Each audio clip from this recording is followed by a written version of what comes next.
Havendo número legal e sob a proteção de Deus, iniciamos os nossos trabalhos. Está aberta a sessão. A presidência convida o nobre deputado Chico Machado para fazer a leitura da ata da sessão anterior. Senhor presidente, a ata reflete com exatidão o ocorrido na primeira sessão ordinária, que se iniciada às 15 horas e 35 minutos, encerrou-se às 18 horas e 30 minutos. Lida e aprovada a ata, passa-se a ordem do dia. Peço a palavra, senhor presidente, só para pela fazer ordem. um registro aqui. Quero aqui registrar com muito pesar o falecimento do jornalista e artista plástico Martinho Santa Fé, originário de Campos, mas que trabalhou durante muitos anos no município de Macaé e na manhã de ontem, veio a falecer, e é com muito pesar que eu dou essa notícia, mandando um abraço para toda a família, já que Martinho Santa Fé foi um grande jornalista na nossa região. Muito obrigado. Sentimentos da família. Anuncio em tramitação ordinária, segunda discussão e redação do vencido, assim emendado.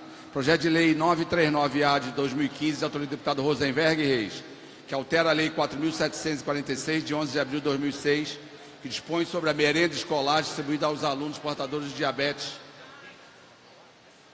mellitus, matriculados na rede pública estadual de ensino, incluindo os alunos com tolerância à lactose.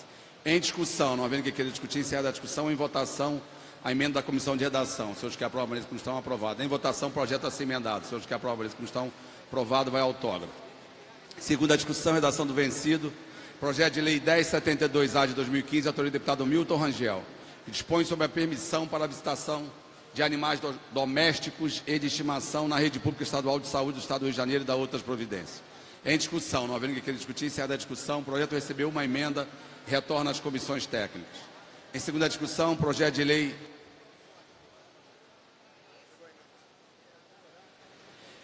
Em segunda discussão, projeto de lei 2625 de 2017, autoria do deputado Dr. Julianelli, enfermeira Rejane, que cria o Programa para o Desenvolvimento de Empreendedor Cultural no Rio de Janeiro e da outras providências. Em discussão, não havendo que queira discutir, encerrada a discussão, em votação. Os senhores que aprovam, eles que não estão aprovados, vai autógrafo. Questão de ordem, senhor presidente. Questão de ordem, deputado Luiz Paulo. Senhor presidente, eu gostaria de solicitar a Vossa Excelência para retirar de pauta o PL 1172 de 2011, que é de minha autoria, por dois motivos. Esse projeto trata-se de imunidade para os fonogramas. O projeto é de 2011, não havia ainda o regime de recuperação fiscal, e agora existe. E, além do mais, esse tema já vem sendo tratado por uma emenda constitucional federal. E eu também, porque o companheiro do PSOL, do Novo, é o segundo ato falho que eu cometo. O companheiro, chega aqui perto para que todo mundo veja que o Alexandre do Novo também levantou a questão de não se poder tratar de imunidade via modificação do PL 2657/96, que é a lei do ICMS. Então, tendo em vista essas duas questões, eu peço a Vossa Excelência para retirar de pauta 1172 de 2011. 1172, retirada a pedido do autor. Questão de ordem, senhor presidente. Questão de ordem, deputado Rosenberg Reis. Presidente, eu quero fazer um apelo ao senhor. Nós que moramos na Baixada, o senhor que tem uma base eleitoral muito forte, senhor presidente. Senhor presidente, na área de Japeri, nosso grande Rio, nosso estado do Rio de Janeiro. Eu tenho um projeto de lei, e tramitando aqui em urgência, ele foi arquivado automaticamente, já pedi os arquivamentos, e quero fazer um apelo ao senhor. É o projeto de lei, senhor presidente, das UPPs, para destituir todas as UPPs, senhor presidente. Quero fazer um apelo à bancada dos deputados que são policiais nessa casa, para fazer uma pesquisa, e na UPP, ver se o policial está satisfeito, ficar confinado em containers, colocando as suas vidas em risco e deixando de dar segurança a quem precisa. Eu não sei se o senhor já percebeu, principalmente na Baixada Fluminense, em Duque de Caxias, Belford Roxo, Nova Iguaçu, São João, Magé, toda hora um assalto, senhor presidente. Sabe por quê? Falta policial nas ruas, nas praças. Para que essa casa, para que o Estado tem quase 8.000 policiais, sem poder exercer o seu poder de polícia, poderia estar nos seus batalhões, nas suas cidades, dando segurança à população do Estado do Rio de Janeiro. Vossa Excelência Toda hora, sabe o senhor número do presidente. seu PL? Senhor presidente, PL é 4395 de 2018. A presidência defere o pedido de Vossa Excelência. Mas eu quero fazer um apelo aqui. A presidência defere o pedido de Vossa Excelência. É porque a gente está na ordem do dia. Se a gente começar a aceitar questão de ordem ou Essa pela é uma- ordem que não tem a uma ver com a questão pauta, de urgência. mas a presidência defere o pedido de Vossa Excelência e, como já é público, anuncia que nós vamos Eu vou pagar concluir. os 3.000 policiais que estão aprovados do concurso da Polícia Militar e quase 300 policiais civis e mais o pessoal do DESIP. Eu vou concluir, senhor presidente. Senhor presidente, eu fui no aniversário, na Barra da Tijuca, e voltando para minha casa em Duque de Caxias. A linha vermelha já não tem mais carro depois das 9. A rodovia Washington Luiz deserta, porque não tem polícia nas ruas. Os policiais estão dentro de contêineres na UPP. O projeto de UPP é muito bom. Eu fui na Colômbia 3 vezes conhecer o projeto da UPP. Aqui não funcionou, porque aqui foi um projeto nem regional, foi um projeto local. Transferiram um problema para outro problema e a Baixada ficou prejudicada na questão das UPPs. Faço um apelo a Vossa Excelência, como chefe do Parlamento Fluminense, faço um apelo a todos os deputados, não só por mim, para a segurança de todos, da população do Estado do Rio de Janeiro. Vamos destituir todas as UPPs e voltar com os nossos policiais da Polícia Militar para os seus batalhões. Obrigado, senhor presidente. Parabéns, deputado. Senhor Deputada presidente, Dani. declaração de voto favorável do projeto 2625, votado agora. Queria manifestar um comentário da relevância do projeto do empreendedor cultural para produções culturais populares, em especiais de comunidades tradicionais e quilombolas. No entanto, é necessário ressaltar a necessidade de que a produção cultural, fomenta a cultura, ela deve ser propriedade do Estado. Ou seja, o projeto de empreendedorismo cultural, ele lida com uma deficiência do Estado em lidar com a cultura, no entanto, isso deve ser responsabilidade do Estado. Portanto, é fundamental a Casa pensar em produções legislativas que tenham produções continuadas, que respeitem a cultura popular e que não sirvam ao mercado de uma indústria cultural. Então, portanto, é necessário a gente pensar, enquanto parlamentares, a relevância da cultura, enquanto fomento necessário a ser feito pelo Estado e não apenas pelo empreendedorismo cultural. Anuncio projeto de lei 4246 de 2018, de autoria do deputado Jânio Mendes, que institui a política estadual de incentivo e fomento a feiras de arte e antiguidade no Estado do Rio de Janeiro. Em discussão, não havendo quem queira discutir, encerrada a discussão. A presente proposta recebeu 4 emendas e retorna às comissões. Em votação, em primeira discussão, projeto de lei 742 de 2015, de autoria da deputada Ana Paula Rechuan, que dispõe sobre a instalação de bicicletários nos estacionamentos públicos e privados no âmbito do Estado do Rio de Janeiro. Parecer da Comissão de Constituição e Justiça pela condicionalidade, transporte favorável, de economia, indústria e comércio favorável, de orçamento, finanças, fiscalização financeira e controle favorável. Novos pareceres à emenda de plenário das comissões de Constituição e Justiça, contrário, de transporte favorável, de economia, indústria e comércio favorável, de orçamento, finanças, fiscalização financeira e controle contrário. Relatores, deputado André Lazzaroni, Marcos Milha, Valdec Carneiro, Vaguinho, Esquinho da Mangueira, Edson Albertassi, Valdec Carneiro e Milton Rangel. Vossa Excelência quer sobre a proposta? Sim, fazer um comentário. Deixa eu votar primeiro os pareceres, Tá ok. aí ao final, tá? Nós vamos votar a emenda de plenário com parecer contrário da CCJ, seus que aprovam nesse como estão rejeitada. Em votação, projeto original, seus que aprovam nesse como estão aprovado em primeira, retorna em segunda. Com a palavra, o deputado Alexandre. Senhor presidente, o Estado do Rio de Janeiro está falido. Não tem cabimento a Alerj ficar interferindo nas relações privadas. Trata-se de uma proposta que quer instalar obrigar o empresário, ou seja, o empreendedor, a instalar bicicletários dentro do seu estacionamento. Isso não faz o menor sentido a Alerj ficar se debruçando sobre temas de assunto privado e gerando ônus que pode, inclusive, gerar em mais desemprego. Então vamos ter bom senso, é isso que eu peço, mais bom senso aos nossos colegas, que parem de gerar tanto ônus a quem quer empreender no nosso Estado. Muito obrigado. Pela ordem, presidente. Na ordem, deputado Márcio Pacheco. Presidente, eu queria pedir a Vossa Excelência que retire o projeto de lei 986/2011 de minha autoria da pauta, por gentileza. Senhor presidente, 986 é o próximo. senhor presidente, O próximo projeto, Um presidente. minuto só, deputado Luiz. é sobre o projeto, viu? Deputado Luiz, por favor. Vai, Luiz. É o seguinte, senhor presidente. O senhor rejeitou todas as emendas. Com isso, manteve o artigo 4º. Projeto original, vai votar em Projeto segundo. original. Eu queria, então, que o senhor assinalasse o meu voto contrário. Registro o voto contrário em relação parecida à CCJ que nós votamos. É isso, deputado? Ou em relação ao projeto? Em relação ao mérito do projeto, Ok. Voto. porque não tem ainda a CCJ constituída. Nosso Bernardo, questão de ordem.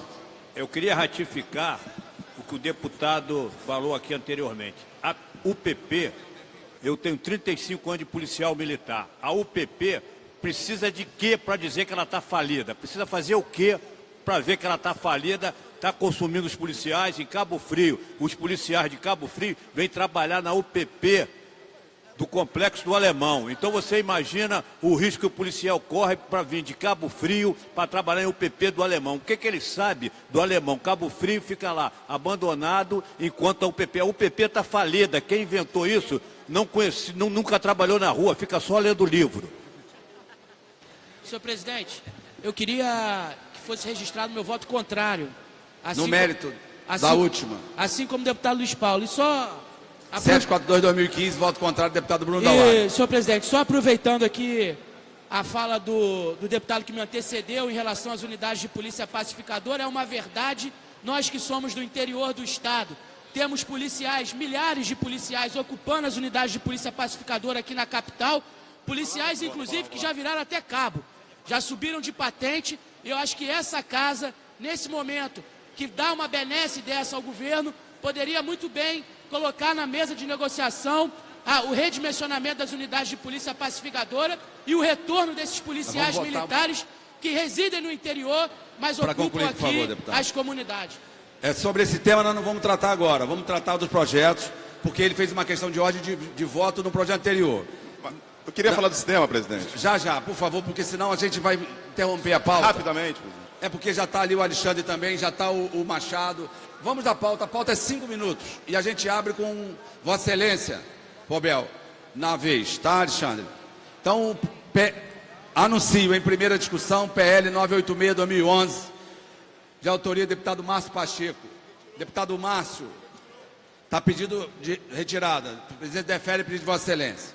Anuncio o projeto de lei 1141/2011, de autoria do deputado Átila Nunes, que dispõe sobre o serviço de estacionamento com manobrista oferecido por estabelecimentos comerciais, industriais e de prestação de serviços em atuação no Estado do Rio de Janeiro. Parecer das comissões de Constituição e Justiça pela condicionalidade com emendas. De defesa do consumidor, favorável com as emendas da CCJ. De Economia e do Comércio, favorável com as emendas da CCJ. Relatores deputados Inês Pandeló, Dionísio Lins e Luiz Martins. Em discussão. Não havendo que queira discutir, encerra a discussão. O projeto recebeu 3 emendas e retorna às comissões técnicas. Projeto de lei 1172/2011, da autoria do deputado Luiz Paulo, retirada a pedido do autor. Projeto de lei 64/2015, da autoria do deputado Marcelo Queiroz, que cria o Polo Cultural, Histórico e Turístico da Ilha de Paquetá. Pareceres das comissões de Constituição e Justiça pela condicionalidade. De turismo favorável, de cultura favorável, de defesa do meio ambiente favorável, de assuntos municipais e desenvolvimento regional favorável. De orçamento, finanças, fiscalização financeira e controle favorável com emenda. Relatores, deputado Rogério Lisboa, Ana Paula Rechuan, Márcia Giovanni, Tiago Pampolha, Eliomar Coelho, Edson Albertas. Em discussão, não havendo que queira discutir, encerrada a discussão. A presente proposta recebeu uma emenda e retorna às comissões. Projeto de Lei 2138 de 2016, de autoria do deputado Felipe Soares. Para retirar, a pedido do autor, retirado. Projeto de Lei 2923 de 2017, de autoria do deputado Figueiredo, que altera o anexo da Lei 5.645, de 6 de janeiro de 2010, incluindo no calendário oficial do evento do Estado do Rio de Janeiro, o Dia Estadual da Síndrome de Williams. Pareceres da Comissão de Constituição e Justiça pela Juridicidade. Saúde favorável. Relatores, deputado Carlos Mink e Ana Paula Rechuan. Em discussão. Não havendo que queira discutir, encerrada a discussão. Em votação, os senhores que aprovam a lista como estão, aprovado em primeira, retorna em segunda discussão. Projeto de Lei 4130, 2018, de autoria da deputada Marta Rocha, que declara como patrimônio histórico e cultural de natureza imaterial no Estado do Rio de Janeiro o folclore português. Parecer da Comissão de Constituição e Justiça pela Juridicidade. De Cultura favorável, relatores deputados Felipe Soares e Zaqueu Teixeira. Em discussão, não havendo que queira discutir, encerrada a discussão. Em votação, senhores que aprovam, permaneçam como estão, aprovado em primeira, retorna em segunda. Estamos em organização das comissões permanentes. Nada mais havendo tratar na ordem do dia. Antes de encerrar a ordem do dia, deputado Poubel, com a palavra, em seguida, deputado Alexandre Knoploch. Presidente, foi abordado aqui o assunto dos policiais que moram longe da onde estão alocados nas UPPs. Realmente é um verdadeiro absurdo. O policial se desloca quilômetros e quilômetros para poder trabalhar numa UPP e muitas das vezes morando no interior do estado do Rio de Janeiro. Então, a gente clama aqui que esses policiais sejam remanejados para a sua cidade de origem. Até porque eles já conhecem a cidade que mora. Para fazer o policiamento seria muito mais fácil, presidente. E há de convir que a Polícia Militar do Rio de Janeiro hoje, nós podemos qualificar como a melhor polícia do mundo. Nós não trabalhamos com meios ineficientes, não, deputada Marta Rocha. A Polícia Militar do Rio de Janeiro trabalha com meios inexistentes. Todos os governos que passaram por esse Rio de Janeiro sucatearam a Polícia Militar. E quem sofre na pele? Todos os agentes de segurança. É uma vergonha o que os policiais militares passam no Rio de Janeiro. Sem contar a questão do interstício. Eu acredito que todo policial quer mudar o seu interstício, quer que diminua, para ter um salário melhor. Mas nós não podemos. Nós temos que lutar por salários melhores para os policiais, presidente. Então fica aqui meu apelo pela questão desses policiais que trabalham longe, pela questão das condições de trabalho dos policiais, e me coloquei sempre à disposição da corporação, presidente, para lutar aqui pelos policiais militares. Para concluir. Obrigado, presidente. Deputado Knoploch. Senhor presidente, eu concordo com quase tudo que o deputado Felipe Poubel falou, e assim como o deputado subtenente Bernard. Apenas quero acrescentar que a UPP não é um projeto totalmente fracassado. Existem comunidades, por exemplo, como a comunidade do Complexo do Borel, como o Salgueiro e como o Turano, que agradecem a UPP e ficam com medo de a UPP sair e terem que pagar novamente R$120 no botijão de gás comprado no tráfico. Então, para todo problema, existe uma solução simples, fácil e errada.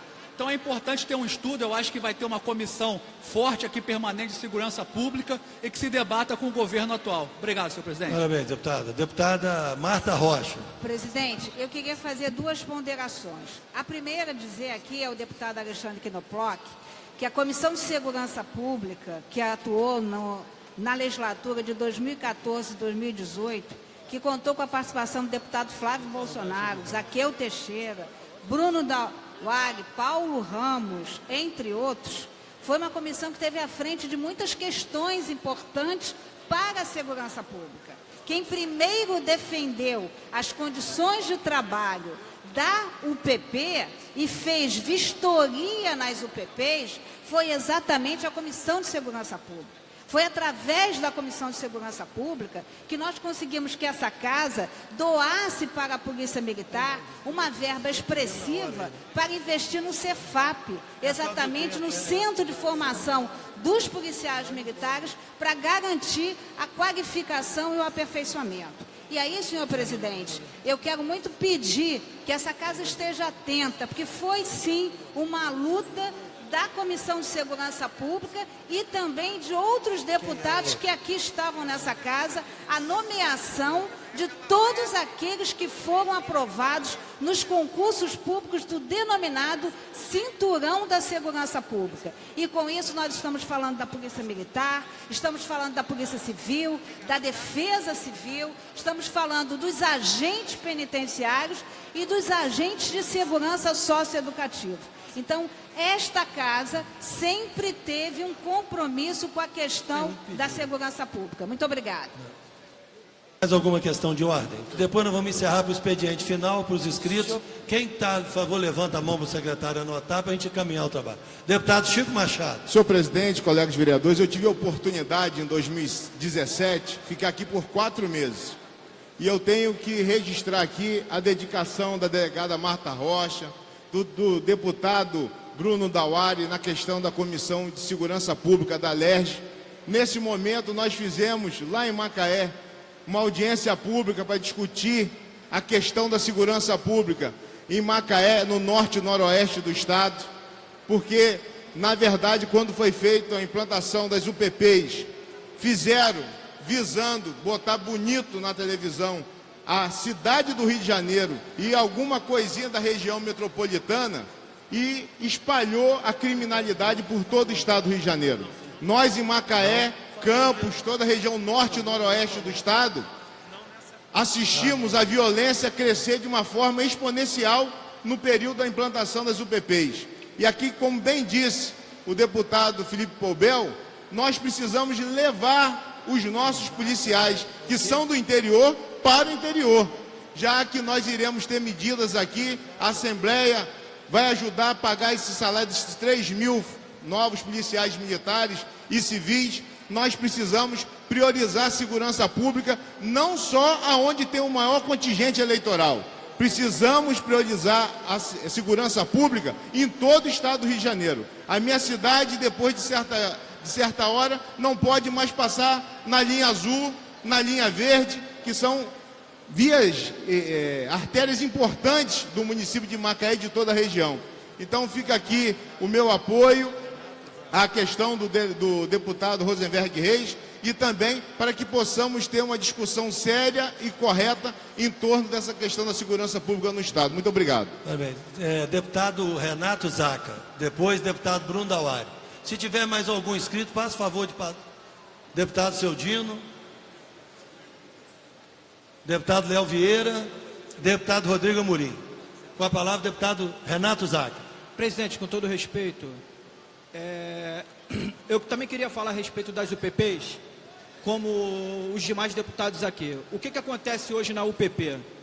Hoje eu posso falar com propriedade que eu passei nesse projeto durante 8 anos. Tá? Antes de estar nessa casa aqui, eu era da UPP, faço parte da UPP e hoje eu me sinto honrado em estar aqui. O que acontece hoje? O policial militar, além dele estar na UPP e não tem condições de trabalho, está sofrendo de ansiedade, depressão, e isso acarreta o quê? No custo, tá, do Estado. Por quê? Tem policiais militares, como os demais aqui falaram, saem 12 horas antes de casa para poder vir trabalhar. É a questão do deputado Chico Machado, que acabou de falar, é a questão do deputado Bernardo, acabou de falar. O que está acontecendo hoje? Hoje a Polícia Militar, hoje a UPP, ela está um projeto falido. A UPP já deu certo um dia. Hoje a unidade de polícia pacificadora, ela tem que acabar. E o que tem que fazer com esses policiais? É só ver onde é que tem a mancha criminal, tá? E a gente começar a criar companhias independentes. Se nós tivermos hoje 8.000 policiais militares que estão dentro das UPPs, é só a gente tirar todos os 8.000, tá? E criar várias companhias independentes, comandadas por subtenente, comandada por tenente. Para concluir, deputado, gentileza. Sim. Eu acho sim que a UPP tem que acabar. Eu corroboro com o deputado Rosenberg Reis, com o deputado Bruno Dauari.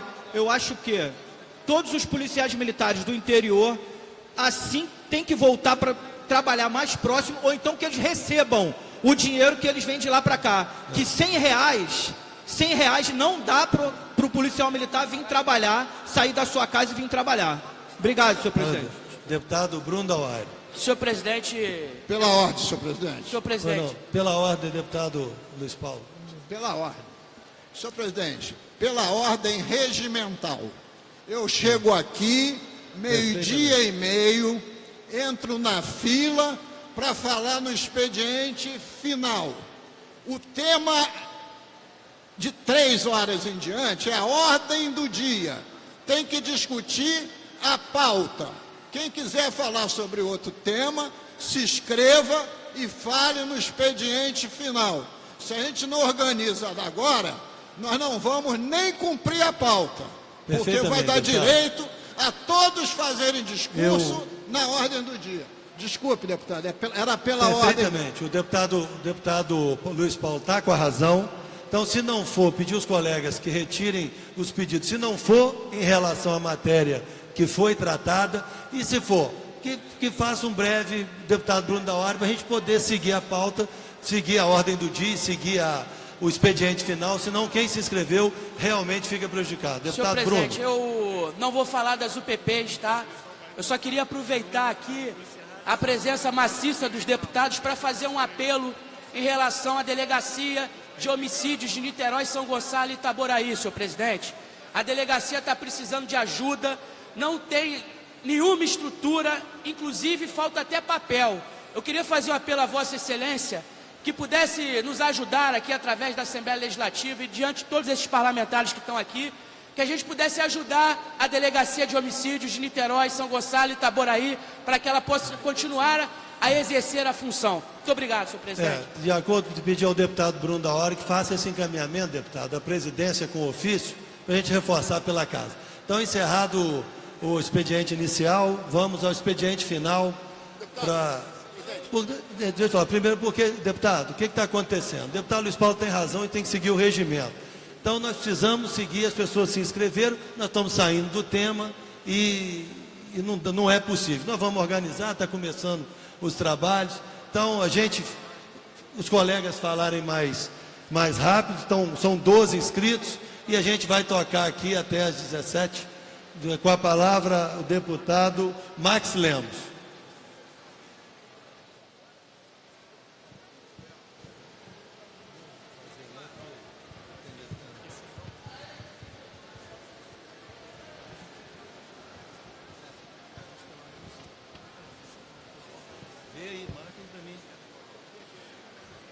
Senhor presidente, senhores deputados, primeiro quero falar do meu orgulho e do prazer de estar aqui ocupando essa tribuna. Eu que já tive a oportunidade de ser vereador, ter sido eleito prefeito, ter sido reeleito prefeito com a maior votação da história da região metropolitana do Rio, com 93% dos votos válidos da minha cidade. Agora, a possibilidade de poder representar o povo do Rio de Janeiro aqui na Assembleia Legislativa. Senhor presidente, eu poderia aqui fazer um relato das intenções do meu mandato durante os 4 anos que vamos permanecer aqui. Mas o momento chama a atenção para alguns temas específicos. Numa outra ocasião, nós vamos fazer um relato aqui do que nós vamos tentar fazer pelo povo do Rio de Janeiro nos próximos 4 anos. Mas o momento chama a atenção por dois problemas graves. Um deles, a questão da violência. E eu, senhor presidente, fui prefeito de uma cidade e é onde eu tive a minha maior votação proporcional, foi na cidade que eu nasci, o município de Queimados. Ontem, no final do dia, à tarde e noite, nós tivemos mais um dos tantos homicídios que vem acontecendo naquela cidade. E dessa vez, mais uma vez, nós tivemos ceifada a vida de uma pessoa inocente, trabalhadora, de uma família tradicional, filho, neto de portugueses, que iniciaram a sua vida lá na cidade que eu nasci. Eu não venho aqui hoje, pura e simplesmente, render homenagem ao Marcelo da Casa Verde, que foi assassinado cruelmente ontem na porta da sua casa, no centro de Queimados. Não só isso, não venho aqui render homenagem a essa pessoa extraordinária. O que eu venho fazer aqui hoje é mais uma vez alertar as autoridades do Rio de Janeiro, em especial o nosso governador, que inicia o seu governo, e a nossa ideia é chamar a atenção para o grave problema que não para de crescer, que é a questão da violência, em especial na Baixada Fluminense. Senhor presidente, vocês terem uma ideia dos números, já na campanha eleitoral, eu chamava a atenção através dos nossos programas de rádio, televisão e pela internet, da grande discriminação que sofre a Baixada Fluminense em relação à segurança pública. Não que nós não tenhamos que ter uma segurança grande, com bastante policiais na Zona Sul do Rio de Janeiro. Tem que ter sim, aliás, acho que tem que aumentar a segurança. Não só pela população que vive na Zona Sul, mas também por sermos um estado e uma cidade do Rio de Janeiro com aptidão para o turismo. Então tem que ter policiamento, tem que ter um tratamento especial. Mas a Baixada Fluminense, para os senhores deputados, senhoras deputadas terem ideia dos números, sofre uma discriminação, presidente, muito grande.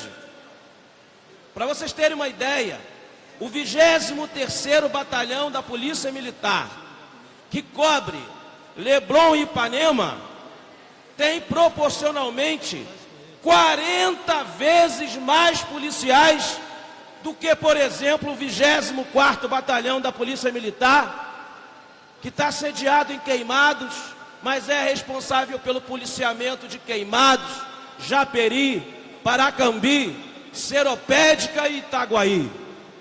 São mais de 500 mil habitantes em 550 quilômetros quadrados.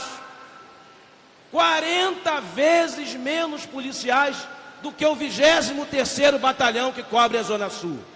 Senhor presidente, o apelo não é para tirar da Zona Sul. O apelo é que nós possamos, na Baixada Fluminense, ser tratado com o mesmo número ou melhor do que é tratado a Zona Sul do Rio de Janeiro. Eu tenho certeza, o governador, que é um juiz de direito, conhece do sistema penal, conviveu todos os dias tendo que julgar as pessoas. Tenho certeza que ele está olhando com novos olhos, e a minha expectativa e o meu incentivo ao governador é que possa nos próximos dias ter medidas concretas em relação à questão da segurança pública na nossa Baixada Fluminense. Então a gente vive hoje mais um dia de dor na nossa cidade, onde pessoas honradas, pessoas sérias, trabalhadoras, são abordadas na porta de casa, é atingido por uma bala e ceifada a sua vida, gente que produz para a nossa sociedade, gente honrada. Fica aqui o meu apelo ao governo do estado, que está começando, tem tudo para acertar o passo da segurança pública do nosso estado, e essa é a expectativa dessa casa e essa é a expectativa do povo do Rio de Janeiro. Esse é um tema. O outro tema, senhor presidente, é um tema que nós vamos discutir nessa casa com toda a dedicação e todo o carinho, porque é a maior riqueza que Deus colocou no território do Rio de Janeiro, que é o petróleo, o nosso petróleo e o gás. Senhor presidente, eu quero aqui fazer coro à comissão proposta pelo deputado Luiz Paulo. Nós precisamos dar total atenção a essa comissão parlamentar, para que possamos apurar todas as injustiças que são feitas com o Estado do Rio de Janeiro e com os municípios do Rio de Janeiro em relação ao pagamento do ICMS e demais tributos relacionados ao petróleo e gás no Estado do Rio de Janeiro.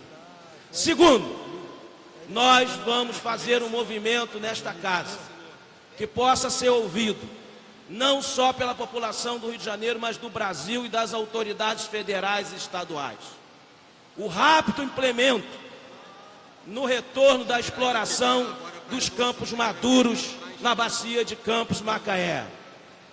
Senhor presidente, para você ter uma ideia, há um estudo feito que a exploração dos Campos Maduros de petróleo significa uma receita nova na ordem de 15 bilhões, aproximadamente 15 bilhões de reais.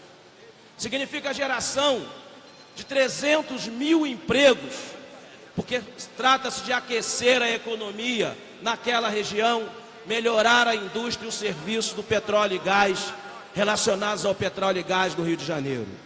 Senhor presidente, hoje eu protocolei uma sugestão, uma indicação legislativa, um anteprojeto de lei, para que já nessa área de petróleo e gás, o governador possa enviar urgentemente para essa casa uma diminuição do ICMS de petróleo, do querosene utilizados no avião.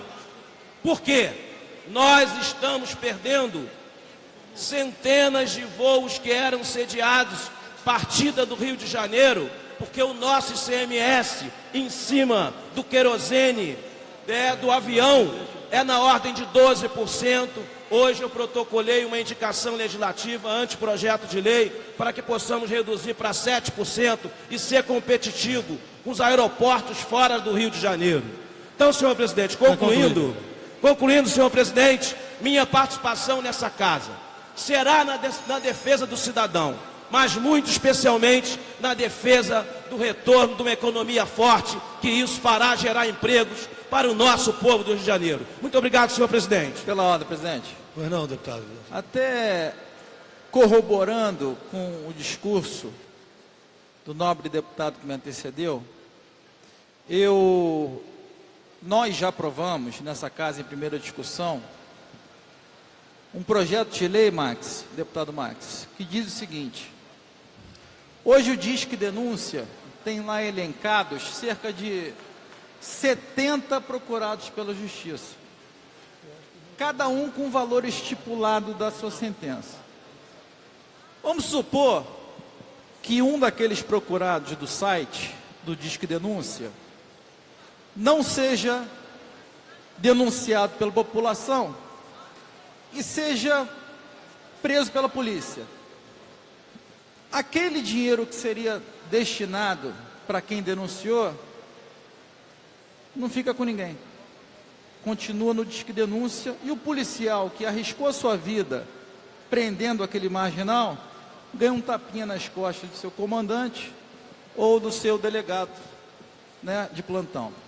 Então eu apresentei um projeto de lei dizendo o seguinte: caso ninguém denuncie aqueles que estão elencados no site do Disque Denúncia, ninguém da população denuncie, a recompensa do Disque Denúncia vai para o policial ou a equipe que prendeu aquele marginal. Então, presidente, eu queria solicitar a Vossa Excelência, daqui a pouco eu vou estar apresentando um requerimento de inclusão na ordem do dia desse projeto, que eu acho que está demorando muito a vir à pauta.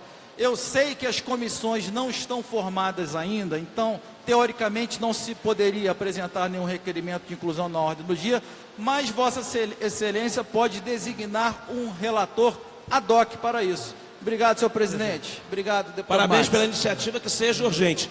Vou roubar 30 segundos, deputado Luiz Paulo, para um agradecimento. Hoje eu cheguei nessa casa para me inscrever, mas, na verdade, eu não fui o primeiro. Já estava lá o deputado Luiz Paulo, que gentilmente abriu mão para que eu fosse o primeiro a ser inscrito. Obrigado, deputado Luiz Paulo. Obrigado, presidente. Senhores deputados, eu quero fazer uma solicitação aos deputados, que nós não vamos abrir mais questão de ordem no expediente final, que não tem, quem quiser a parte A, peça ao deputado que apartei, para a gente poder dar o direito aos que estão falando, até porque eu também estou iniciando a minha vice-presidência e não conheço muito. Então a gente tem que ter humildade de seguir o que é, para não prejudicar. Deputado Luiz Paulo, 10 minutos. Vossa Excelência está tocando bem o barco aí. Está tocando Obrigado. bem. Senhor presidente, primeiro, que eu não conheço Vossa Excelência como almirante nem contra-almirante para tocar barco nenhum. O senhor é um deputado que assumiu a vice-presidência da casa. Barcos estão nos mares e por lá, né, tem os seus timoneiros que podem tratar de fazê-lo que eles naveguem com tranquilidade. Fui citado. Ah, não fui não. Mas permite uma parte, deputado. Permito. O Afinal de deputado contas, Luiz Paulo, para os deputados novos que assumiram, ele gosta de aparecer um pouco. É normal da parte dele. Ainda mais com tantos jovens brilhantes do PSL que chegaram. Então, eu já estou com ele há mais de 15 anos. Ele está um pouco mais exaltado do que o normal. Então é só para deixar Vossas Excelências alertarem com relação a isso. Obrigado, senhor deputado, pela parte. eu agradeço a parte ao cardeal Richelieu.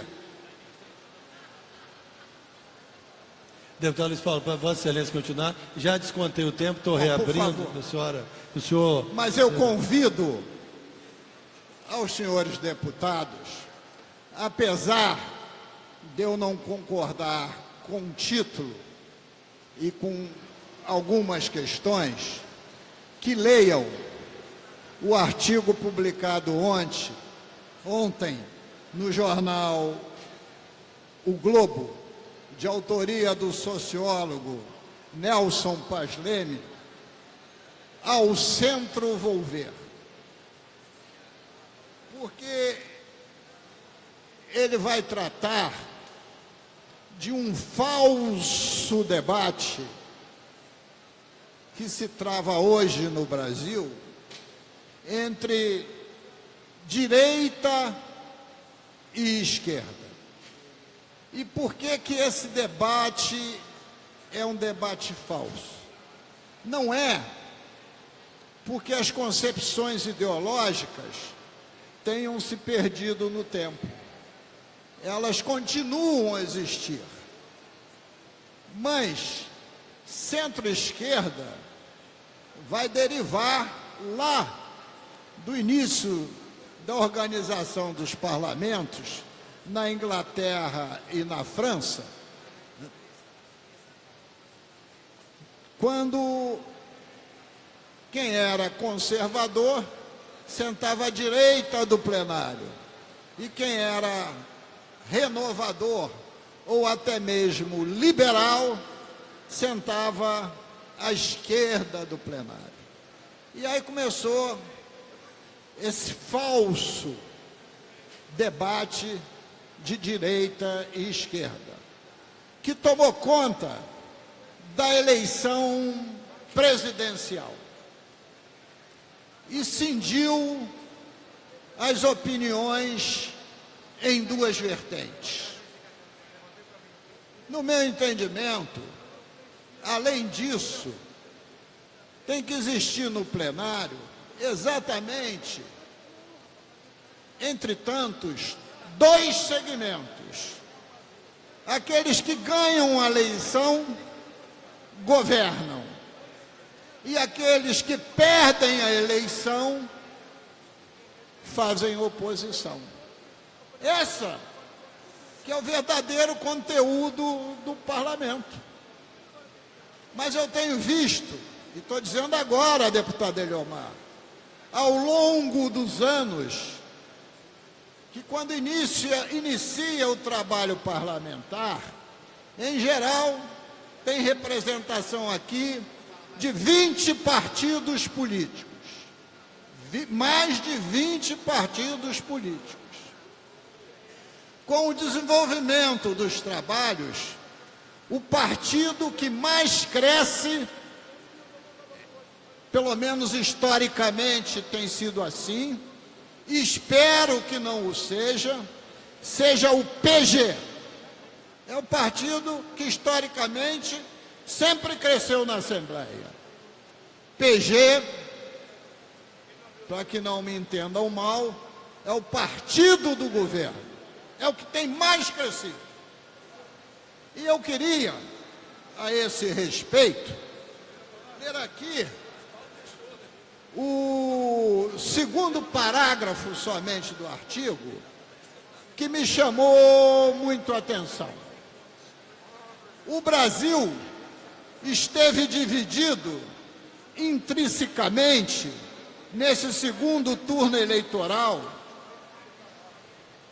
mas por motivos completamente diversos, um Estado gigantesco, continental, tributária e federativamente inadministrável, que tem resultado numa péssima distribuição de renda e serviços essenciais à população e na rapinagem que tomou conta desse verdadeiro butim gigantesco, saqueado permanentemente por uma classe política constituída, e aí a sua exceção, em sua imensa maioria, de vorazes marginais, despreparados e despudorados, sem qualquer compromisso ideológico, ainda que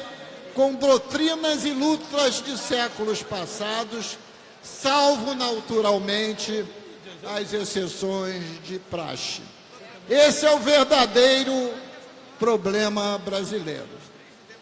Queria chamar a atenção sobre essa questão, porque essa é uma questão importantíssima que o nosso país e a nossa população vai ter que enfrentar.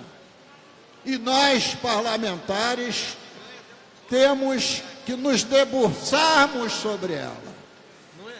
O que adianta, senhor presidente, um parlamentar se dizer de esquerda, de direita, de centro, ser social-democrata, se as práticas políticas são a da rapinagem e de desrespeito ao erário, à população que paga os seus impostos e tem serviços de péssima qualidade.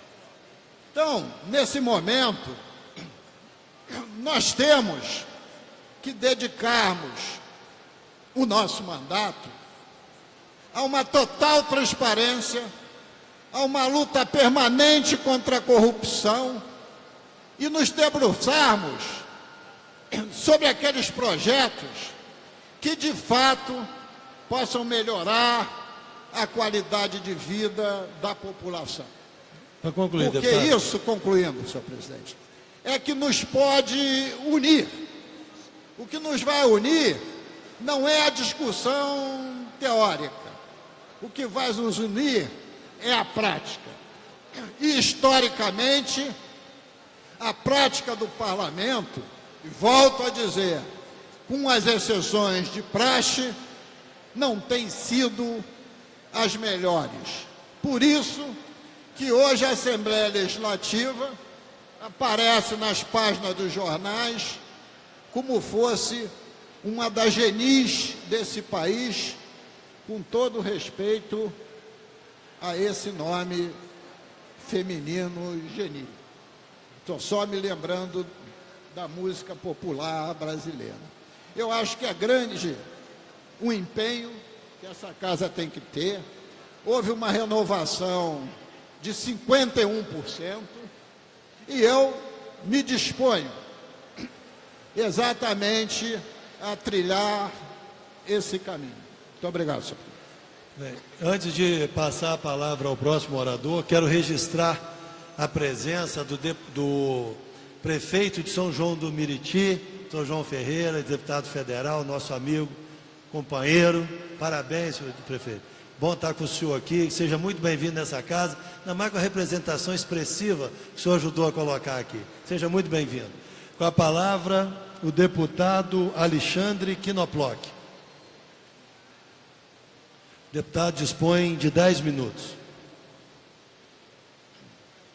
Senhor presidente, senhoras e senhores, deputados, telespectadores da TV Alerj e ouvintes da Rádio Alerj. Eu me lembro aqui com grande clareza o que eu vi nos últimos anos da segurança pública.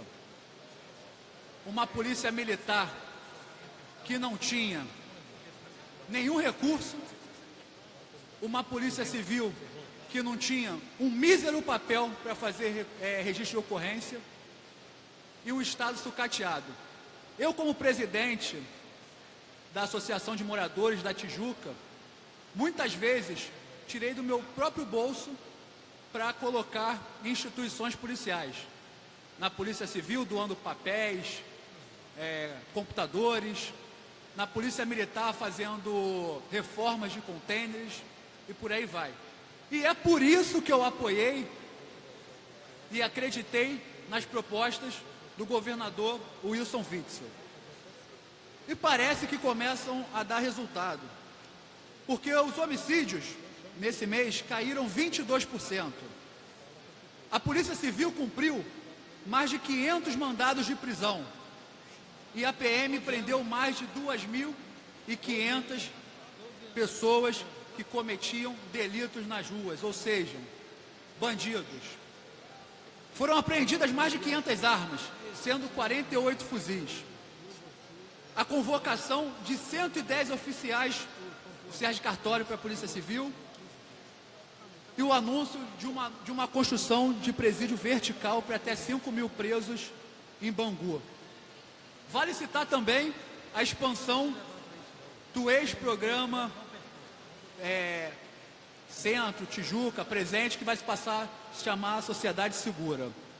Esse programa é muito bem-vindo, as críticas, o apoio e qualquer ajuda da sociedade.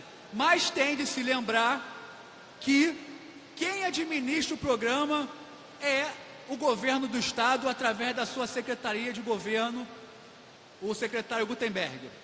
Pois bem, por que estou falando isso? É inadmissível interferências políticas. Interferências políticas não do parlamento não, mas de associação de moradores que acham que são donos do sistema presente na sua região. Então eu digo, não são. O sistema presente vai crescer, vamos chegar à Baixada Fluminense, que talvez hoje seja o lugar que mais sofra com a violência. Acredito que o próximo seja em Queimados. Temos Nilópolis, Nova Iguaçu e Caxias. E quero deixar claro aqui que é importante acreditar num projeto. Não podemos criticar o projeto de segurança pública com um mês. Isso não existe. Eu nunca vi. O que eu vi são projetos que tentaram implementar de esquerda nos últimos anos e foi um fracasso. Onde o policial não tinha respaldo, onde o policial era condenado muitas vezes sem ter direito à defesa. Hoje um praça, para ele ir para a rua, só precisa ali de 3 oficiais e assinar e acabou, está errado. Se um oficial para ir para a rua precisa do governador assinar, por que um praça tem que ser diferente? Sendo que o praça é aquele que está na rua.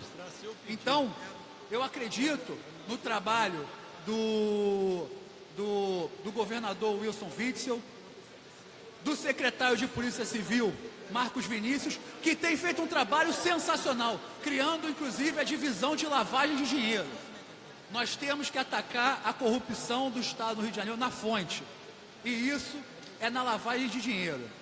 E também parabenizar o secretário Permite uma parte? Pois não, deputado. Tem a parte. Deputado, senhor presidente, aproveitando que a temática é segurança pública, eu não posso deixar de passar o dia de hoje sem que fique registrado nos anais dessa casa que hoje se completam 5 meses da tentativa de assassinato do presidente Jair Bolsonaro. Está claro que se tratou de um crime político e que até hoje nós não tivemos a resolução. Sabemos que o indivíduo, o assassino que atentou contra a vida do presidente Jair Bolsonaro é ex-militante, ex-filiado de um partido político. E isso não pode cair no esquecimento. Nós não podemos, senhor deputado, ter memória seletiva para as tentativas de assassinato que se fazem nesse país. É só para rememorar, já que estamos falando em segurança pública. Parabéns pelas palavras. Agradeço o deputado Rodrigo Amorim e concordo com ele. Temos que parar de ser seletivos. Cada morte de pessoas do bem valem igual.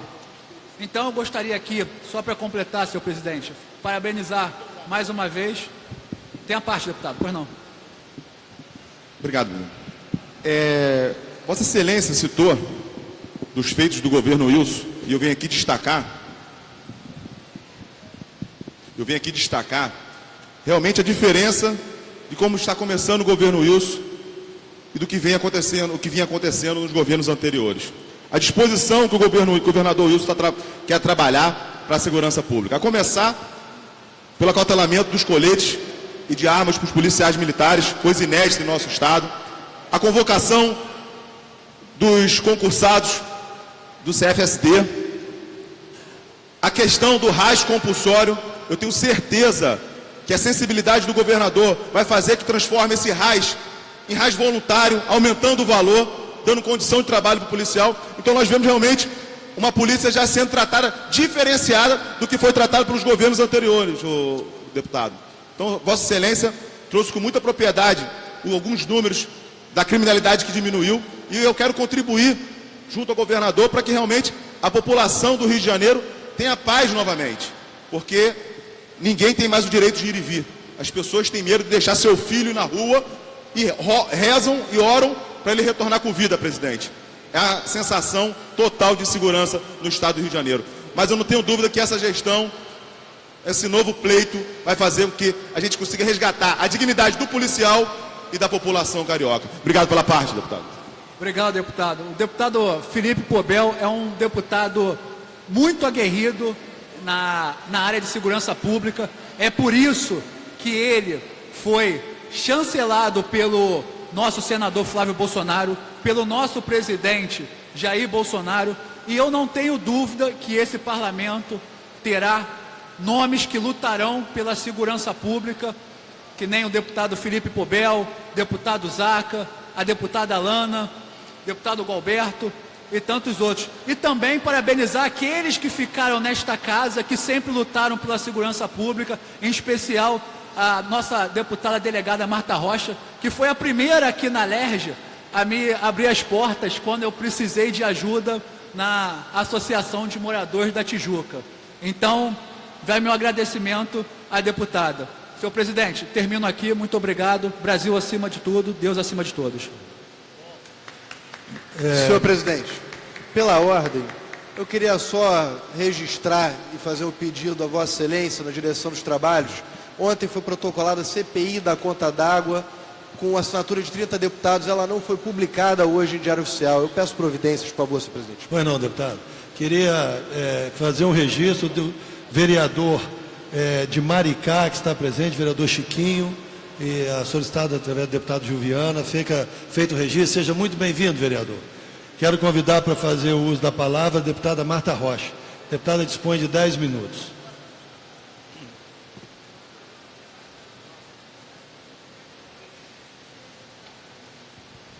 Boa tarde a todas e todos. Quero cumprimentar o nosso queridíssimo presidente em exercício, deputado Jair Bittencourt.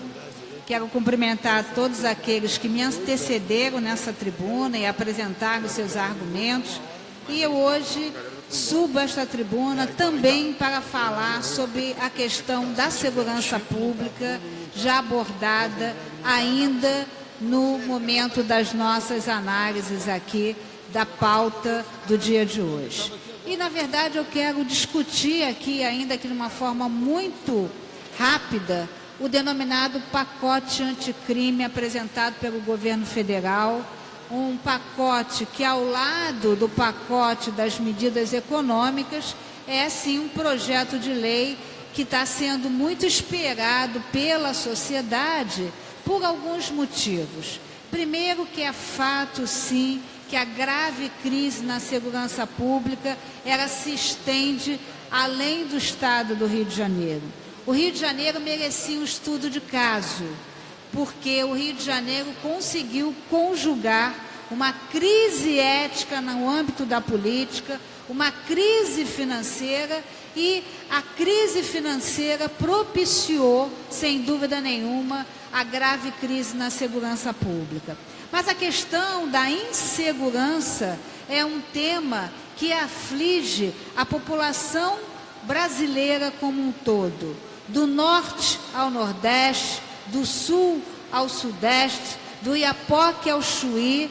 A questão da criminalidade é um traço presente na vida da população brasileira.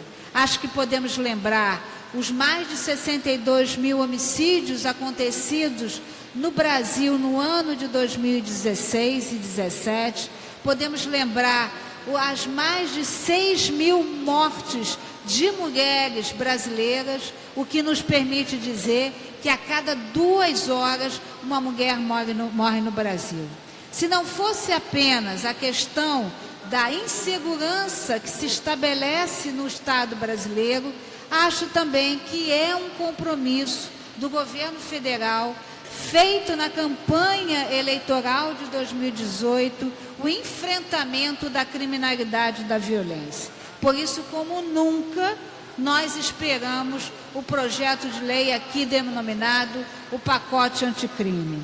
E esperamos também, porque naquela pasta está alguém que merece o nosso respeito, que conduziu de uma forma brilhante a Operação Lava Jato, que é o juiz Sérgio Moro. E o juiz Sérgio Moro, quando recebe os governadores, ou quando apresentou o projeto na Câmara dos Deputados, o juiz Sérgio Moro, ele deixou bem claro que havia 3 indicadores que precisavam ser combatidos e enfrentados, porque, de alguma forma, esses 3 indicadores se retroalimentavam e fomentavam a criminalidade e a insegurança.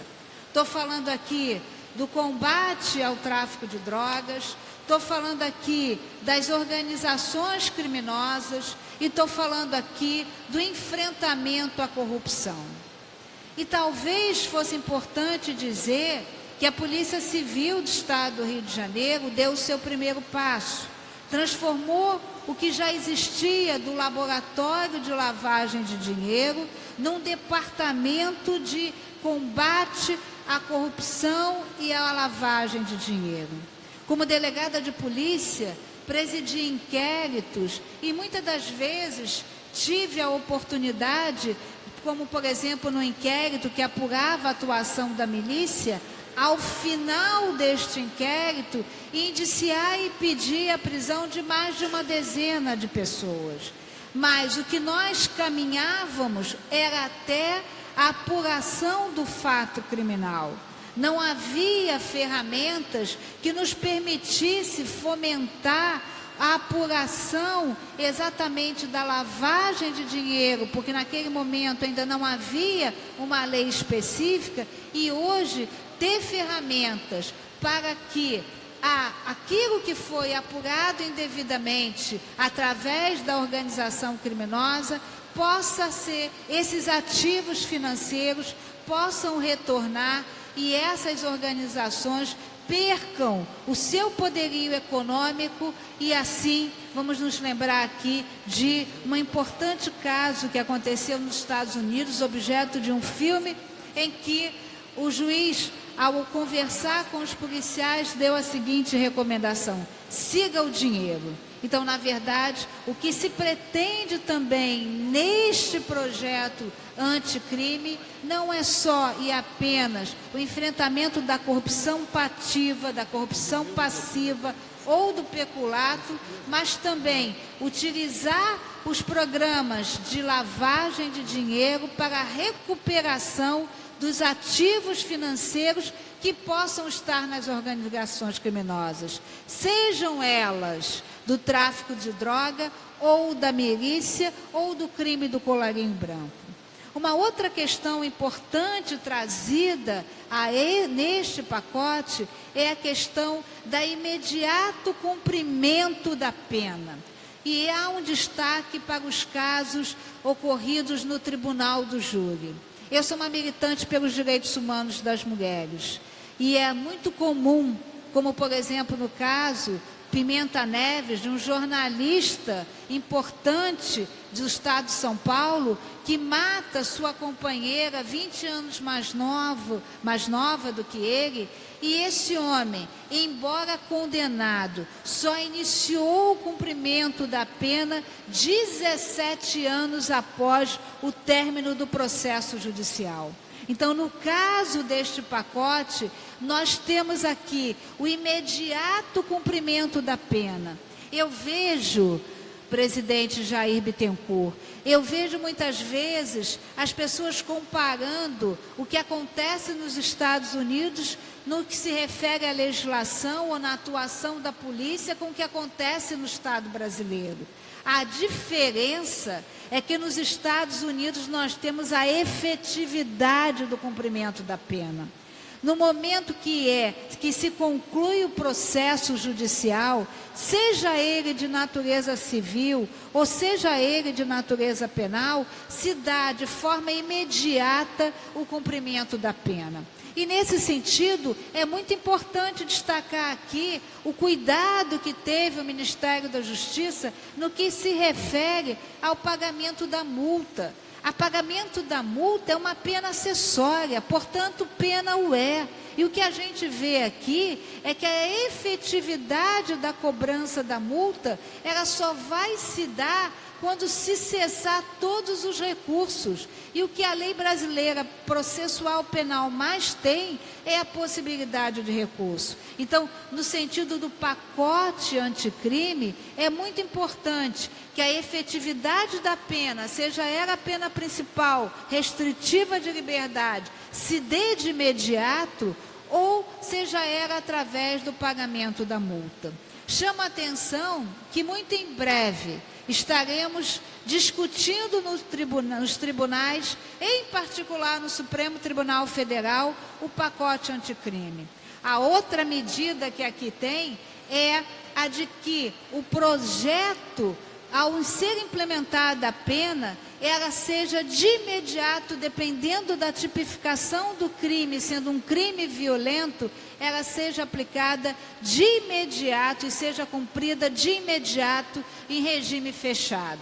Assim o desejou a lei dos crimes hediondos. E eu queria lembrar aqui que nos crimes hediondos, essa lei foi de iniciativa popular e essa lei surgiu exatamente diante de duas questões: o aumento do sequestro no estado do Rio de Janeiro e um crime de homicídio violento, que foi a morte de Daniela Pérez. E sua mãe, Glória Pérez, movimentou toda a sociedade brasileira para conseguir aqui o número de assinaturas suficientes e lá conseguiu os crimes hediondos e a prisão temporária. E no caso dos crimes hediondos, a prisão temporária deixava de ser de 5 dias, passava a 30 dias, e lá na lei dos crimes hediondos se dizia que esse crime era cumprido imediatamente no regime fechado. Mas há uma decisão do Supremo Tribunal Federal que diz que não é possível uma lei determinar a aplicação genérica da pena. Portanto, deverá ser visto caso a caso. Assim, acredito piamente que teremos muito em breve, embora esse pacote, eu torço para que esse pacote anticrime seja aprovado na sua íntegra, eu não tenho dúvida que esse tema ainda chegará ao tribunal, aos tribunais superiores, em particular ao Supremo Tribunal Federal. Obrigada, presidente. Essas eram as minhas considerações. Convido a deputada Dani Monteiro. Vossa Excelência dispõe de 10 minutos.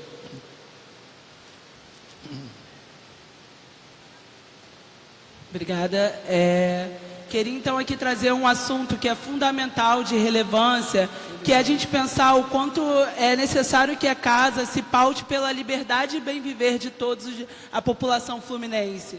E isso perpassa prioritariamente pelo fomento à cultura. A cultura é fundamental para construir identidade, né? O ser e existir que nós somos, o que marcamos nessa terra, passa prioritariamente pela nossa construção cultural.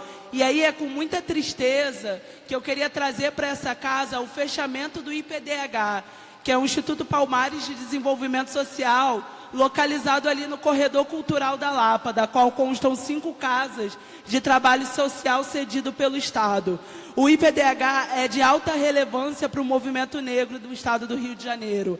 Há mais de 30 anos, ele lida com a pauta da cultura, da educação e direitos humanos, com centralidade na formação da população de jovens negros. Ou seja, o IPDH há mais de 30 anos conta em sua estrutura com inúmeros cursos de formação e capacitação de jovens negros, desde pré-vestibulares comunitários até formação política e a feira de afroempreendedores.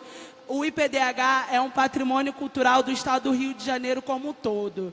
No entanto, em 2011, o IPDH sofreu um incêndio, do qual destruiu mais da metade do seu telhado. E esse telhado, por ser uma casa de patrimônio tombado, a estimativa de conserto desse imóvel, desse telhado, é avaliado em mais de R$60 mil. E, obviamente, o movimento social, que não tem fins lucrativos, não conseguiu lidar com esse ônus. E, no entanto, ainda em negociação com a Secretaria de Cultura, foi marcada uma visita técnica, não só no IPDH, mas no Centro do Teatro do Oprimido, na Ferbard e nas 5 casas culturais ali. No entanto, um dia antes dessa visita técnica, que foi marcada para o dia 30 de janeiro, no dia 29, o IPDH foi surpreendido com a polícia em sua porta, e a polícia removendo um instituto da sua casa que funciona ali há mais de 30 anos. É uma falta grave do Estado do Rio de Janeiro. A gente entende que existem questões, existem contrapartida cultural que qualquer casa como o IPDH deve oferecer, e essa contrapartida ela tem sido oferecida. É fundamental, é imprescindível que a Secretaria de Cultura trabalhe para manter esses espaços abertos e não trabalhe para o seu fechamento. Então, a cada dia que o IPDH não funciona, é um dia a menos de valorização da memória e cultura da população do Estado do Rio de Janeiro. A gente não pode naturalizar o fechamento de um espaço tão fundamental quanto esse. Portanto, é necessário que não só a Casa, mas a Secretaria de Cultura também se responsabilize por essa situação. No dia 30, nós estivemos em reunião, junto com os movimentos do IPDH, FEBARGEM, o Conselho Estadual do Negro, o Conselho Municipal do Negro e a Secretaria de Cultura, pensando formas de viabilizar a retomada do espaço pelo IPDH. Mas não poderia deixar de fazer essa denúncia aqui nessa casa. É primordial que a gente priorize a formação dos jovens do nosso Estado. É primordial que a gente batalhe por uma democracia que abra espaços e não feche espaços que fomentem a cultura. Portanto, isso não é um fato isolado de todos os processos que a gente vê de ataque à nossa democracia nos dias de hoje. Nessa mesma casa, ao tomar posse, no dia 1º de fevereiro, eu encontrei meu carro com ameaças. E essas ameaças é uma intimidação do próprio processo democrático. Eu tenho muito claro na minha cabeça o que me trouxe até essa casa, e mais claro do que isso, eu sei que essa ameaça não foi direcionada a mim apenas, mas foi direcionada a deputada estadual no serviço de sua função aqui nessa casa, o que agrava e muito essas ameaças. Então não podemos naturalizar o fechamento e a ameaça da democracia, como aconteceu também com o meu companheiro de partido, Jean Willis, que foi ameaçado sistematicamente até que se viu obrigado a deixar o país e deixar o parlamento. Isso são faltas muito graves, são desvios muito graves para uma democracia que lutamos tanto para construir. A gente sabe, e muitos de nós viemos até aqui, aceitamos a tarefa de construir política no nosso dia a dia, porque a democracia como ela está não nos basta, ela está incompleta. Mas o que tem até aqui a gente precisa valorizar. Foram muitas pessoas que morreram para que essa democracia existisse. Foi muito sangue, suor e lágrima que garantiu que hoje eu, uma jovem negra feminista, conseguisse ser deputada e chegar aqui e falar para o parlamento. Então a gente não pode, de maneira nenhuma, dar nenhum passo atrás de nossa democracia. A gente não pode naturalizar o esfacelar da democracia no nosso Estado. A gente não pode naturalizar que parlamentares sejam ameaçados até deixar o exercício de sua função.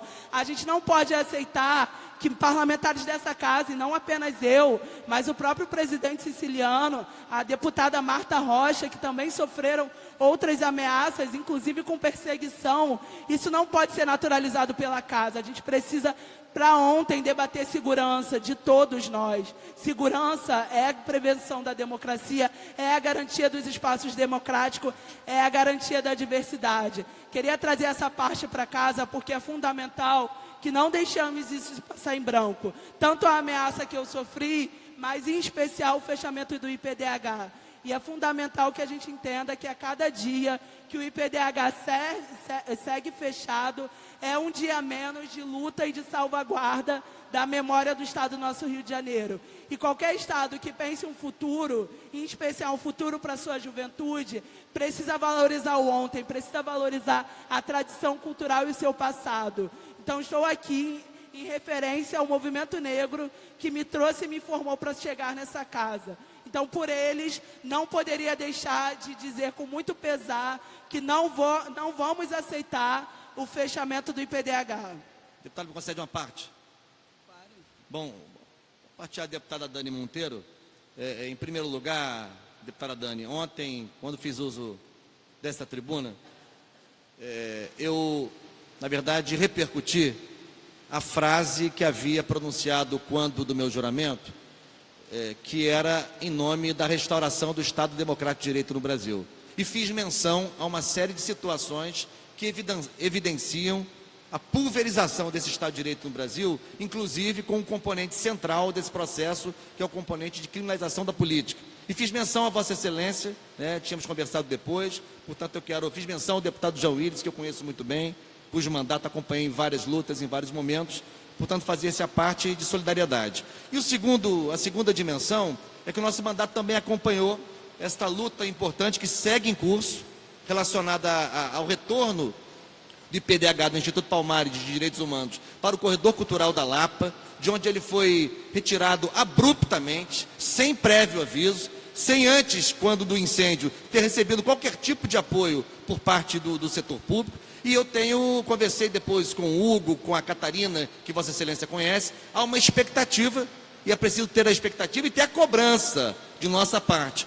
Mas uma expectativa, nesta reunião que Vossa Excelência fez menção na Secretaria de Cultura, de que se possam reorganizar as coisas e o IPDH voltar para a Lapa. De qualquer maneira, embora com boa expectativa dessa reunião, segundo o relato do Hugo e da Catarina, eu não participei da reunião, mas pelo visto Vossa Excelência participou, a expectativa é positiva, nós temos que vigiar e cobrar, porque já se passaram vários dias e não teve ainda uma efetividade, uma consequência positiva, que só pode ser uma, que é o retorno do IPDH à sua sede no Corredor Cultural da Lapa. Portanto, quero ressaltar a importância desse tema e fazendo a parte a Vossa Excelência. Sim. Só para concluir, a nível de esclarecimento, companheiro Valdec, O IPDH, a gente segue na luta pela retomada da sede. A gente está produzindo os relatórios, está acompanhando a produção dos relatórios necessários para ser entregue, para garantir o que foi tanto o ano de 2018 de atividades feitas pelo IPDH como um plano de atuação para 2019. A gente está acompanhando as movimentações do Instituto para garantir a entrega desses relatórios, com um compromisso da Secretaria de Cultura de também agilizar esses processos e garantir a retomada do Instituto. Obrigada pela palavra. Parabenizar a deputada Dani Monteiro e convidar o deputado Valdec Carneiro a fazer uso da palavra. O deputado dispõe de 10 minutos.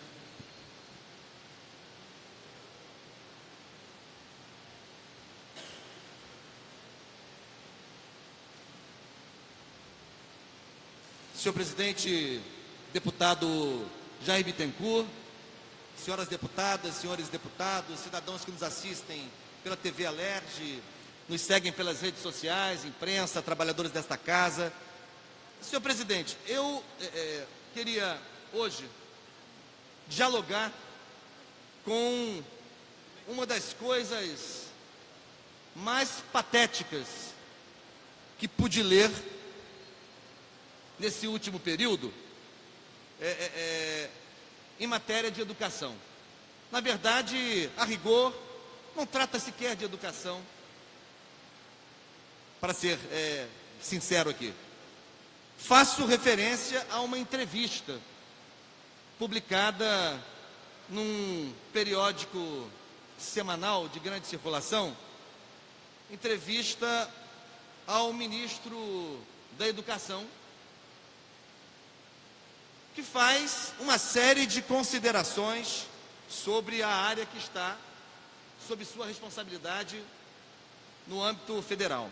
Começaria dizendo que se Stanislau Ponte Preta fosse vivo, certamente editaria um novo FEBEAPA, um novo festival de besteiras que assola o país e consagraria uma edição especial ao ministro da Educação, o professor colombiano de nascimento, Ricardo Vélez Rodrigues. Em primeiro lugar, o professor Rodrigues tem uma verdadeira obsessão com o PT e com o pensamento de Karl Marx. Parece até que o debate, que a entrevista que ele faz, é um debate sobre o pensamento ou as críticas ao pensamento de Karl Marx. Porque a primeira preocupação do ministro da Educação, que ele acentua na entrevista, é com uma escultura que há muitos anos foi erguida numa área frontal à sede do Ministério da Educação em Brasília, uma escultura que foi erguida em memória, em homenagem ao educador Paulo Freire, né? O maior pensador da educação da história da educação brasileira, traduzido em mais de 70 países e referência das ciências da educação e pedagógica em muitos países, em muitos cursos de graduação e pós-graduação do Brasil e no mundo. Sua primeira preocupação, veja Vossa Excelência, é sobre o que fazer com aquela escultura. Chama a atenção que num país como o Brasil, e nós reconhecemos, com graves déficits no campo da educação, especialmente no campo da aprendizagem, da construção do conhecimento dos alunos, a primeira preocupação do ministro é com uma estátua, com uma obra de arte posicionada à frente do Ministério da Cultura. Mas como se isso fosse pouco, o ministro faz menção a um aparelhamento por décadas. Há 40 anos, segundo o ministro, o Ministério da Educação está aparelhado pelo Partido dos Trabalhadores, que é uma de suas obsessões. Ora, isso é de uma, eu não sei como dizer, é de uma imprecisão histórica tão grotesca, porque eu tive o cuidado, nem deveria, de pegar a relação dos últimos 40 anos dos ministros da educação do Brasil. De 95 para trás, né, nós temos um festival de ministros, todos do campo conservador, de diferentes partidos. Então, dizer que nos anos 80, nos anos 90, o PT aparelhava o Ministério da Educação, eu não consigo ver o PT aparelhando o Ministério da Educação na gestão de Paulo Renato Souza, no governo Fernando Henrique Cardoso. Eu não consigo ver o PT aparelhando o Ministério da Educação na sucessão de ministros do antigo PFL, que se repetiram no Ministério da Educação, nos governos Sarney, enfim, nos governos Collor, nos governos Itamar, enfim, recentemente, inclusive, o ministro Mendoncinha Filho, do DEM de Pernambuco, ministro Rocieli Soares. Então, assim, é de uma incapacidade de dialogar com os fatos concretos, com os dados históricos precisos, que me chamou a atenção por conta desta obsessão. Aliás, me parece que no caso do ministro não há outra solução senão uma junta psicanalítica. Porque casos de obsessão crônicos não se resolvem mais no campo das políticas públicas, deputado Jair Bittencourt. Casos de obsessão crônicos, uma obsessão leve, pode ser contornada com uma terapêutica leve. Mas uma obsessão aguda, como ele revela aqui, só uma junta psicanalítica. Tem mais. Tem que juntar freudiano, reichiano, junguiano, lacaniano. Talvez assim ele consiga superar esta patologia, esta verdadeira neurose. Mas não é pouco. Ele continua dizendo que as universidades, que o povo brasileiro, que nem todos os jovens brasileiros têm capacidade ou preparo para estar na universidade. É de uma violência, é de uma agressividade. Qualquer cidadão, qualquer pessoa, numa conversa de botequim, formulando essa frase, já causa para cada um de nós, no mínimo, uma estranheza. O ministro de Estado da Educação afirmar diante do seu povo, aliás, não é seu povo, porque ele não é brasileiro de nascimento, aos jovens brasileiros, que grande parte deles não tem preparo, Eliomar, não tem capacidade. Olha, o problema do Brasil é a brutal desigualdade. Concedam um mínimo de oportunidade, um mínimo de condições objetivas à juventude brasileira, periférica, popular, negra, ribeirinha, quilombola, e nós vamos ver, como temos visto, a política pública das cotas revelou, inclusive, havia uma crítica preconceituosa quanto à política de cotas. Ora, o exemplo da UERJ é gritante. O desempenho acadêmico de cotista na UERJ, há quase 2 décadas, em nada deixa a desejar com o desempenho de não cotistas. Ao contrário, em muitas áreas do conhecimento, o desempenho dos cotistas é superior. Mas ele vai mais longe. Ele vai mais longe. Ele faz um questionamento às universidades, porque não tem relação nenhuma com a formação de professores. O ministro desconhece que os cursos de licenciatura são exatamente cursos de formação de professores nas universidades. Licenciatura em matemática, em português, em história, em geografia, em física, em química, em biologia. Este é o objetivo dos cursos superiores de licenciatura. Ora, mas não é de se estranhar. O ministro escolheu para ser coordenadora geral de formação de professores no Ministério da Educação, uma pessoa recém-formada em Direito, que não tem nenhuma experiência no campo da educação, nunca pôs os pés na sala de aula, a não ser como aluna, acabou de entregar um trabalho de conclusão de curso, um TCC, uma monografia, cujo tema é a negação do magistério, porque a ênfase na homeschooling, na educação domiciliar, e essa pessoa que vai ser a coordenadora geral, que é a coordenadora geral de formação de professores do Ministério da Educação. Perto de concluir, senhor presidente, já vejo aqui a luz, o ministro cai em cima dos reitores agora. Não satisfeito, ataca os reitores, dizendo que os reitores querem um dinheirinho. Ora, que os reitores precisam ser vigiados e controlados. O Tribunal de Contas da União aprecia as contas dos reitores que são ordenadores de despesas federais. O ministro desconhece isso.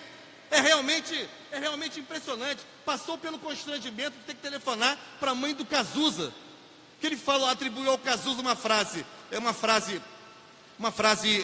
imprópria, que jamais Cazuza havia pronunciado. Passou pelo dissabor de telefonar para pedir desculpa e levar uma reprimenda da mãe do Cazuza sobre os termos, sobre a forma. Nós estamos falando do ministro da Educação do Brasil. É disso que se trata, senhor presidente. E mais, para concluir, amanhã vou voltar, porque é um FEBEAPA 1 e FEBEAPA 2. Mas eu quero ressaltar a agressividade dele com os brasileiros, falando que os jovens têm que aprender, falando que os jovens viajam, e já que os jovens viajam, eles têm que aprender que é preciso respeitar as leis dos outros países.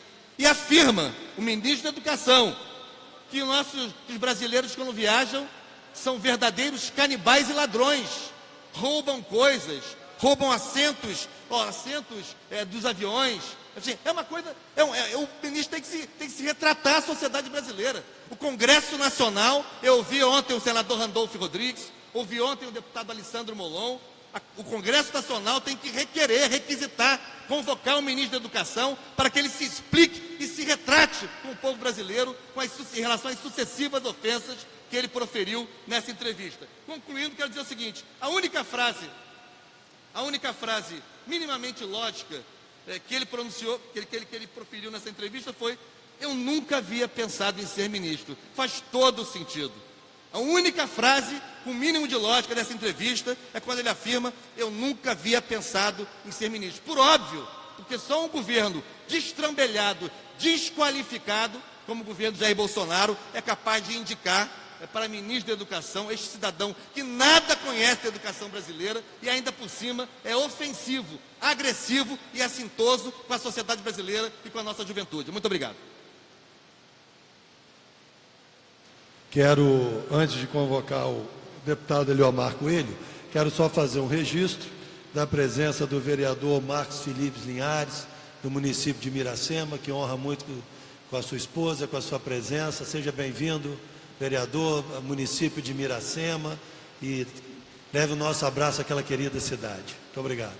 Com a palavra, o deputado Eliomar Coelho dispõe de 10 minutos, deputado. Eu quero começar agradecendo a presença do vereador, porque pelo menos, além do deputado Valdec, tem também um outro homem público aqui para ouvir a gente. Olha, interessante, houve uma renovação agora nessa legislatura de 51%. E aí, como foi uma renovação, a gente espera, pelo menos ontem eu falei aqui, começa também momentos de esperança para todos nós. E momentos de esperança para todos nós, quando eu falo isso, significa, por exemplo, ter o debate existindo aqui em plenário da Assembleia Legislativa do Estado do Rio de Janeiro, o que infelizmente não está acontecendo. Aliás, eu vou fazer uma reivindicação, conversar com outros parlamentares, tanto deputados como deputadas, no sentido, porque quando eu cheguei aqui na casa, tinha o expediente inicial, depois vinha a discussão dos projetos, das proposições e depois o expediente final. E de repente o expediente inicial deixou de existir, aí ficou só no expediente final, e o expediente final é assim, quase como se fosse um final de festa, entendeu? Final de festa, não tem quase ninguém mais a assistir, porque este espaço deve ser aproveitado para enriquecer a atividade parlamentar. É aqui onde deve se dar o debate por conta da exposição das ideias de cada um daqueles que ocupam a tribuna. É assim que deve ser. E isso não está acontecendo. Não está acontecendo. Cada um aqui chega, coloca a sua posição e acabou. Parece que não tem nenhuma continuidade, a temporalidade é totalmente ausente. E aí eu queria dizer o seguinte: realmente tem existido no mundo atual, há um deslocamento da política para a direita. Essa que é a verdade. Essa que é a verdade. Não é. E eu sempre falo, sempre que acontecem essas coisas no mundo, infelizmente, quando chega aqui no Brasil, chega com tintas mais carregadas. E aí o que acontece? Esse deslocamento para a direita que está existindo no mundo inteiro, dando origem a um novo ciclo histórico, exatamente do processo civilizatório, e aí quando chega aqui, chega de uma forma tosca. Essa que é minha grande preocupação, é que aqui nós vamos tratar a política tosca, não a política verdadeira, não a política que é uma atividade nobre, não a política que tem preocupação com as transformações que são exigidas pela sociedade. Não é isto o que nós vamos ter que assistir aqui. Infelizmente, O que o nobre companheiro deputado Valdec terminou de dizer aqui, dissertando acerca de desastres, de concepções, de ideias desastradas totalmente, colocada aí pelo aquele que se intitula ministro da Educação, quando no fundo, ao ouvirmos, chega-se à conclusão de que o ministro é de deseducação. É o ministro da deseducação, porque um ministro não pode tratar a política da educação, que é fundamental, inclusive para a alavancagem de desenvolvimento do nosso país, não pode ser tratado por qualquer pessoa que mostra um desconhecimento daquilo que está sob sua responsabilidade. Isto nós não podemos de forma alguma admitir. Então, nós vamos ter aqui, durante pelo menos mais 4 anos, provavelmente, grandes exposições de ideias. Provavelmente gostaria eu de ver um debate acalorado na defesa das ideias, na defesa das convicções, e não o que a gente está começando a ver, porque o que nós estamos começando a assistir em nada é diferente daquilo que, inclusive, o novo que chega aqui criticava o velho. Assumiu muito cedo já o velho. Ficou velho muito cedo. Então, vamos ver se, pelo menos, há uma possibilidade, ou poderá, deverá, quem sabe, existir, pelo menos daqui a algum tempo, uma melhoria exatamente nas atividades deste parlamento, desta Assembleia Legislativa do Estado do Rio de Janeiro. Para que aqui é o espaço da discussão, aqui é o espaço do debate, aqui é o espaço de falar sobre políticas públicas. E é isto que nós queremos discutir. Políticas públicas, não uma única, porque parece que só existe uma política pública a ser discutida no Estado do Rio de Janeiro, que é a política da segurança, e eu reconheço a importância da política da segurança. Reconheço, sei da importância, da relevância do que ela representa para a sociedade, na medida que seja bem administrada, bem concebida. Agora, não é só a política da segurança, a política da educação, a política da saúde, a política da assistência social, a política de transportes, a política da cultura, ou seja, várias políticas responsáveis pela existência das instituições republicanas, num verdadeiro entrelaçamento entre elas.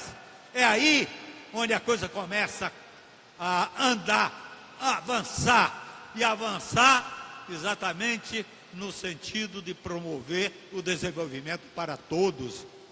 Eu quero que haja uma discussão aqui voltada única e exclusivamente com a preocupação de redução das desigualdades sociais.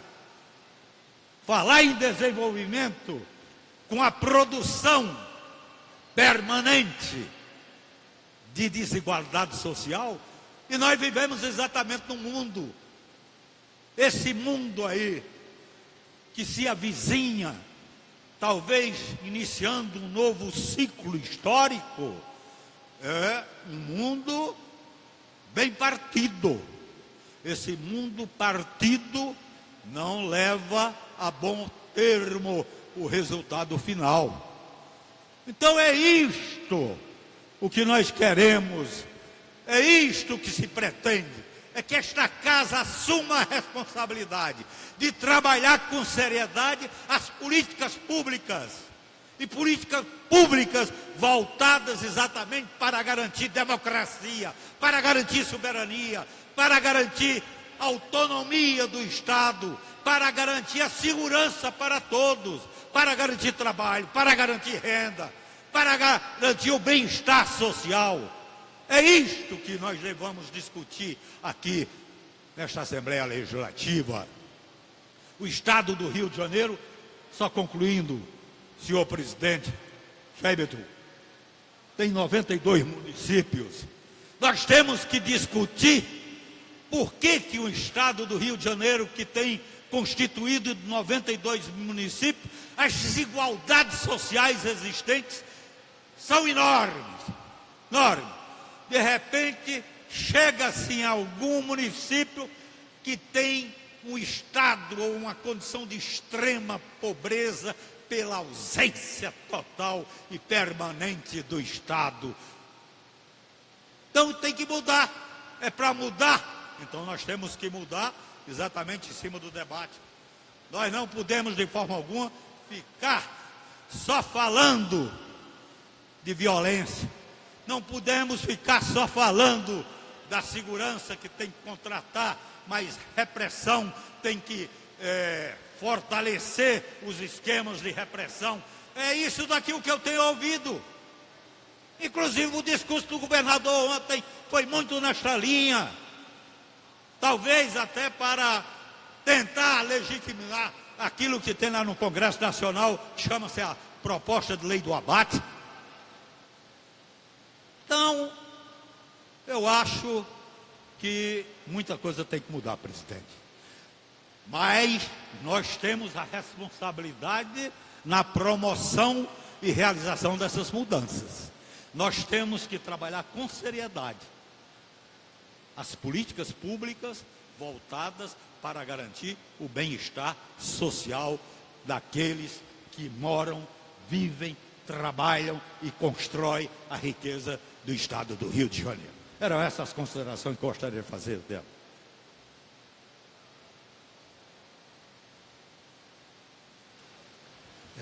Concluídas as palavras do deputado Leomar Coelho, continuo chamando os seguintes deputados. Está inscrito pela ordem deputado Chico Machado. Não se encontrando presente, deputado Bruno Dauari. Não se encontrando presente, deputado Rosenberg Reis. Não se encontrando presente, deputado Felipe Poubel. Não se encontrando presente, deputado Flávio Serafini. Não se encontrando presente, não havendo mais oradores inscritos, antes da presidência encerrar a presente sessão, convoco os senhores deputados para a sessão ordinária do dia 7 de fevereiro de 2019, com a seguinte ordem do dia. Sessão ordinária do dia 7 de fevereiro de 2019. Tramitação ordinária em segunda discussão. Redação do vencido. Projeto de Lei 3860-A de 2018. Autoria do deputado Zaqueu Teixeira. Em segunda discussão, redação do vencido. Projeto de Lei 3581-A de 2017. Autoria deputados Eliomar Coelho e Marcelo Freixo. Em segunda discussão, Projeto de Lei 2656-17, de autoria do deputado Paulo Ramos. Projeto de Lei 3313 de 17, de autoria do deputado Fábio Silva. Em votação, em primeira discussão, Projeto de Lei 491 de 2015, do deputado Tiago Mohamed. Em primeira discussão, Projeto de Lei 763/2011, de autoria do deputado Tiago Pampolha. Projeto de Lei número 188 de 2015, de autoria do deputado Jorge Felipe Neto. Projeto de Lei 3812 de 2018, deputado estadual Nivaldo Mulim. Projeto de Lei número 3971 de 18, de autoria do deputado Marcelo Freixo. Em primeira discussão, primeiro dia para o recebimento de emenda. Projeto de resolução 05 de 2019, deputado, de autoria dos deputados e deputadas Renata Souza, Dani Monteiro, Eliomar Coelho, Flávio Serafini, Luiz Paulo e Mônica Francisco. Em primeira discussão, primeiro dia para o recebimento de emenda. Projeto de resolução número 08 de 2019, de autoria do deputado Valdec Carneiro. Senhoras e senhores, colegas deputados, TV Alerj que nos assiste, convidados dessa casa, antes de encerrar a sessão, quero agradecer a todos pela presença, agradecer aos deputados que fizeram uso dessa tribuna, agradecer ao presidente André Siciliano e dizer a todos os senhores deputados que estamos à disposição para o prosseguimento do trabalho e é muito bom estar com os senhores aqui diariamente. Não tendo mais nada a tratar, encerramos a presente reunião. Muito obrigado. Encerra.